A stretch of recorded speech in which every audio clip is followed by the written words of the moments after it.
Irving? Merry Christmas, Nikki! Ho, ho, ho! It's a little late for holiday greetings, but I expected that. What? Well, I thought you were calling to... Hey, is everything okay? Yes. I mean, I don't think so. No. What happened? I think I sleepwalked. Like in the old Laurel and Hardy movies? I'm serious. I woke up in church, standing in front of the lectern. Wow. Does that happen a lot? No! One doesn't just become a sleepwalker from one day to the next. It used to happen when I lived here. One time in February, I ended up outside. But no parent leaves the doors unlocked if their kid sleepwalks. I never told anyone. Sleepwalking episodes are common in children. That's not the point. I forgot all about it. Then I come back here and it happens again. If I ended up in that church, maybe there's a reason. Sometimes following your instinct is the best thing. I don't want to go back there now. But I'll think about it. Oh, Irving? Yeah? I like that you call me Nikki. Merry Christmas. Merry Christmas, Nikki.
Hi.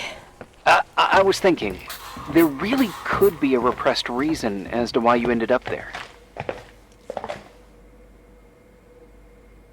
So you've come to the conclusion that I'm not crazy? Never thought that. Well, at least not in this case. Oh, fuck off. Hey, language, Sister Nicole. All right. So, if I think about the church, I think about my mother. She often helped Reverend Foster.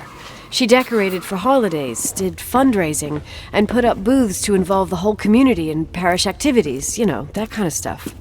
I know what you mean. I think she found gratification in doing that, something she didn't get elsewhere, including the hotel. When we moved to Portland, she quit. Fundraising? God. I gather you didn't exactly have a high opinion of your mother when you were a kid. Well, she was really busy with the hotel. I was always running after Leonard. He was much more fun than she was, no doubt about it. He was a philosopher capable of calculating the motion of celestial bodies while taking apart and refitting a motorcycle in less than half an hour. What about her? In the same half hour, she could have audited a business balance sheet. There you go. Ah, a businesswoman. No. What I understood later, living in such proximity to her, is that Mom loved feeling needed. A religious community like ours makes you feel needed, without a doubt. I suppose.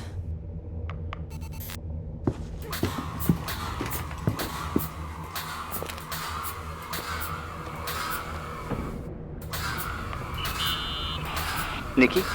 When there was a party, my mother always got out the usual streamers and decorations and stuff. She raced in and out of the church, but I never discovered where she kept all those things. Never asked? Oh, 1,000,000 times. She didn't want to answer.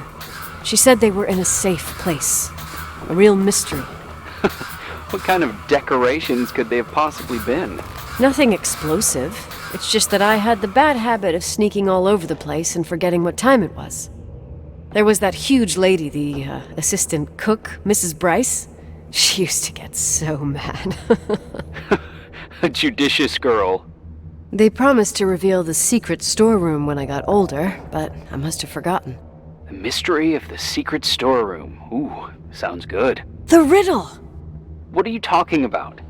Leonard was never good at keeping secrets, but he taught me a riddle to get there. Can you remember it? Incredible! Yes. Oh, something like, down the stairs, watch your step, don't fall apart or it's your end, round a corner, turn around, there's your way in front of you. All that's closed can be open too if you see beyond its looks. But how can I remember it? How it's... Wow. A total mystery. Want to play? Yes, I need to think about it. I have no idea what it means. I'll call you if anything comes to mind.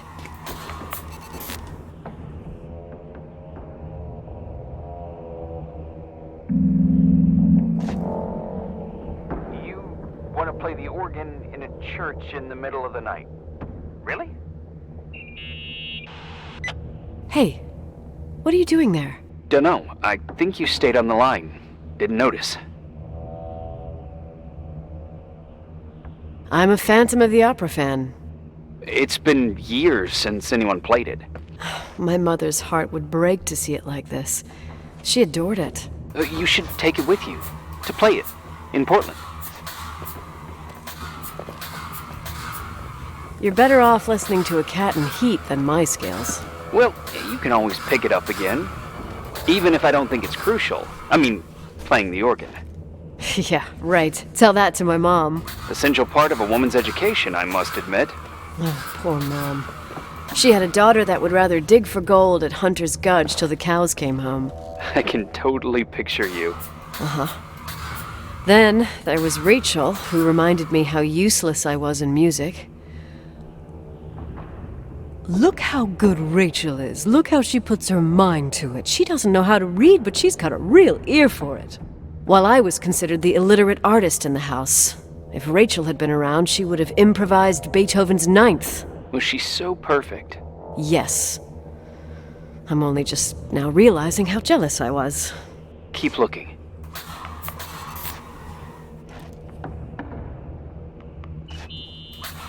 What'd you find? The paintings of the saints. I was convinced Leonard had gotten rid of them. Why?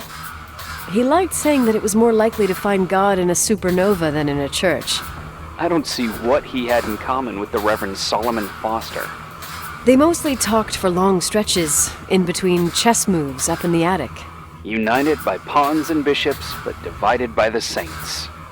Divided by everything else, I'd say.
Oh, shit.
Shit. So, found the mystery decorations?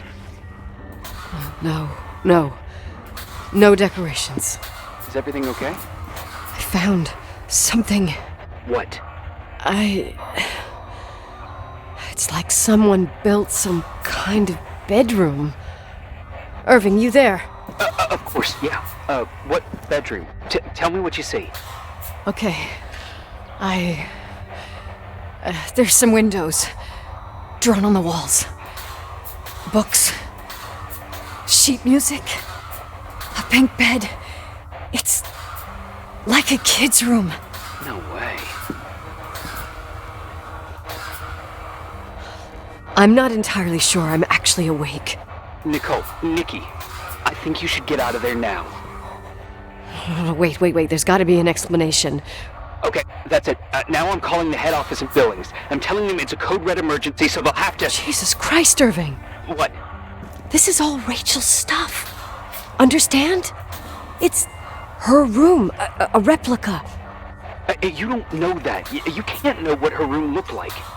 Everything here reminds me of her. Let me look around. I'm sure I'll find an explanation. But my other hand's on the red phone. Keep it there, but don't make the call. I need to figure out what's going on here.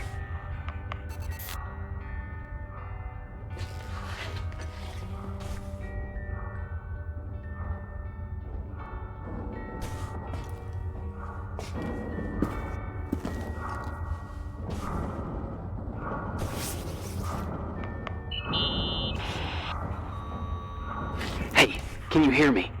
Yes. We have to call someone. You have to get out of there right now.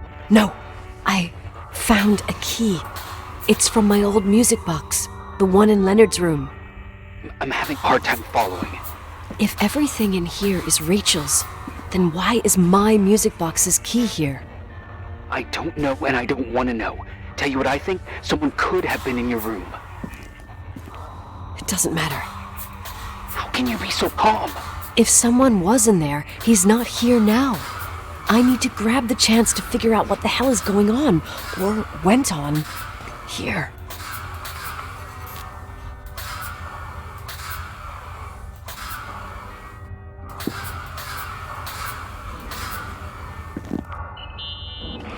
Yes.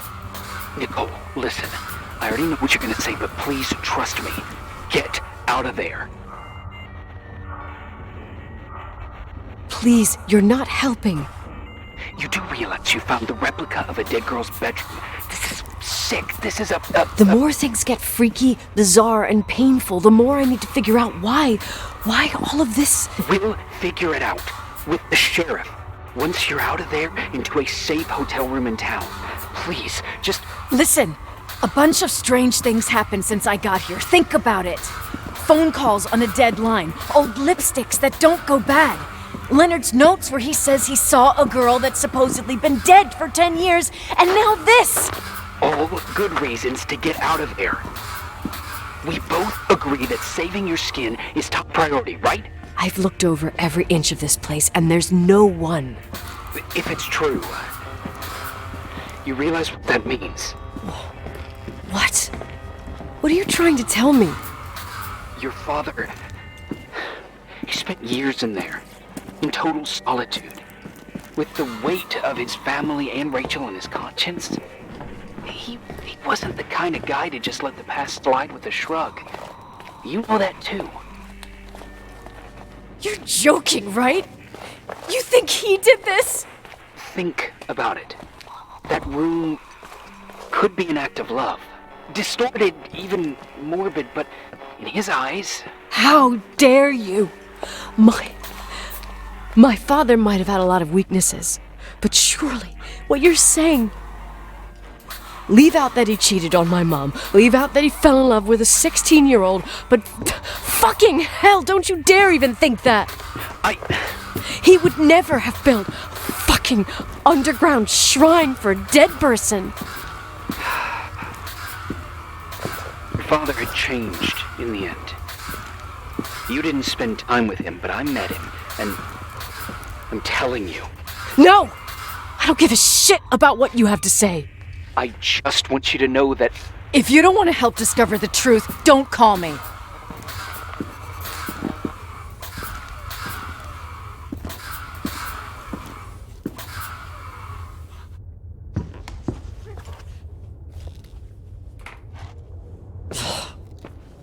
Asshole. How dare you? You don't know shit. You don't know fuck. Oh, finally, a bit of peace and quiet.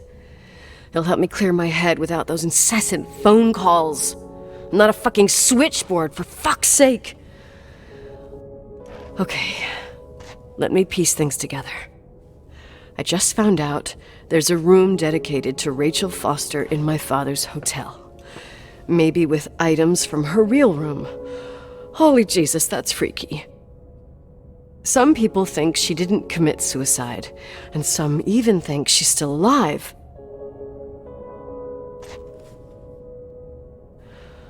I have to think it through. What concrete clues did I find? First thing, the phone call. They said Rachel isn't dead. Then the lipstick from 10 years ago turns up, still good. And then my father's various notes where he says he still sees her. If that were true, it might explain the sighting by her friend here in the timberline. And now I find her retainer box, but no retainer. That room might not be a reconstruction. If Rachel didn't kill herself, Rachel could have lived here.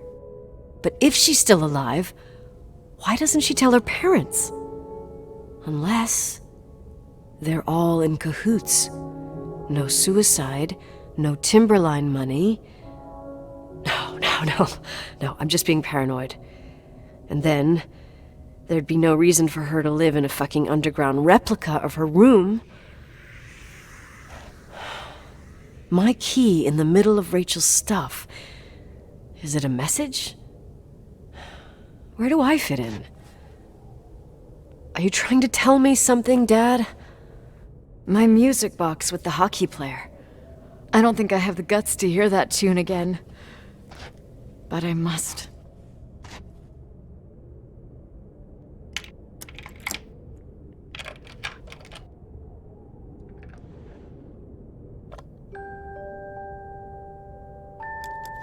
The 27th of December, 1983. The hockey finals at Missoula. Us against Cold Springs High. We won by sudden death after a 3-hour game, and I got the medal for the most number of face-offs won. According to the papers, that was the night Rachel killed herself. Coming home, Mom barely had the time to pull into the garage that I was already racing up to you, waving the medal in your face, Daddy. I was so happy. But you had other things on your mind, right? And you and Mom started fighting. Voices getting louder. That long silence when she comes down the stairs with the suitcases and Mrs. Bryce tries to stop her. Mom's car stays here, and we leave with my Uncle John's. I never found out what started that fight. Mom never wanted to talk about it. Are you trying to, Daddy?